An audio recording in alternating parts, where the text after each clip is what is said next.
Now we're going to turn to Google, the company firing an employee who protested at an Israel tech event, part of growing dissension inside the company. Jennifer Elias wrote that story for CNBC.com, and she joins us now from San Francisco. Jennifer, first of all, just sort of give us the rundown of what happened here, what the employee said, and why the employee was fired as a result. Sure. So as Google Israel director was making his keynote speech at a tech conference in New York Monday, a Google Cloud engineer stood up and protested Google's Project Nimbus, which is a $1 billion artificial intelligence contract with the Israeli government and military. He was escorted out of the building, and it was captured on camera, went viral online.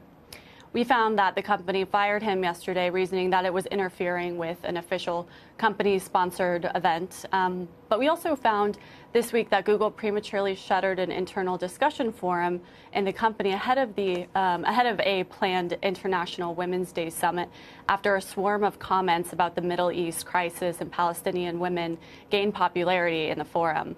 One example was claiming the company's new AI chatbot Gemini was showing bias in its search results. And those are some things that we found happening this week, and you can tell the dissent has been growing, and it's been harder for the leadership to kind of quell this. If that was just this week, I mean, I imagine there might be other incidents that we may not know of right now or yet. I mean, is this part of a wider culture issue at Google? I somewhat recall back around the 2016 election, there were issues as well, sort of with free speech among employees supporting different candidates. Right. Well, Google has always, since its founding, fostered this sort of open source, open discussion culture. And, as it's ballooned its workforce, it's, needed money in other areas that hasn't kind of grown on trees for them very easily. It's had to kind of crack down and become what is, a normal corporation. However, it still tries to keep this spirit of openness. So it's always struggled to have this balance, more so than other companies, because of how essential it was to the culture. I mean, employees were recruited on this, idealism and speaking out, dissent.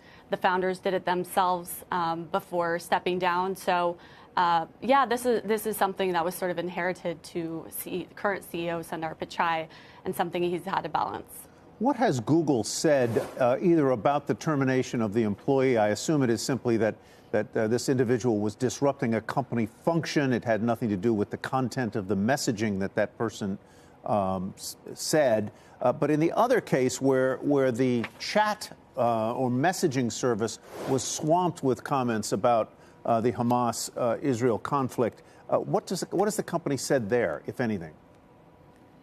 Right. So the company actually hasn't addressed specifically the Gemini example. For example, the Gemini chatbot kind of showing bias according to what the employees had found and what we found too when using it. As far as the firing the employee, they claimed it was an official company-sponsored event, and it created a disruption that violated its policies, though it didn't tell us what the policy was. But it's a little tough because at the same time, you can see in that video, as he's being escorted out of the building, the Google Israel director is actually saying one of the great things he loves about working at Google is the democratic values and the ability for employees to have differing opinions. So you really have the leadership, and this has been an ongoing problem, saying two different things and kind of acting two different ways, and expecting the employees to kind of catch up. So what was the chatbot asked, and why was what was its response, if any, and why was that response regarded as insufficient or biased?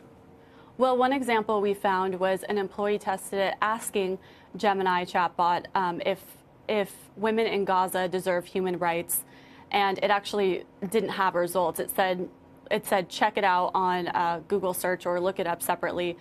So it gave no response to that. But when asked about other countries, including France, for example, it came up where Gemini responded saying, absolutely, they deserve human rights, and had several bullet points showing why they did and backing up that assertion. So doing things like that, that's just one example of what employees found. So it's the absence of an affirmative response in response to a question that was posed about Gaza specifically, and then posed in a different context about France and whether women should have human rights. And it was a pretty straightforward question, yeah. All right. Jennifer, thank you very much. We appreciate it.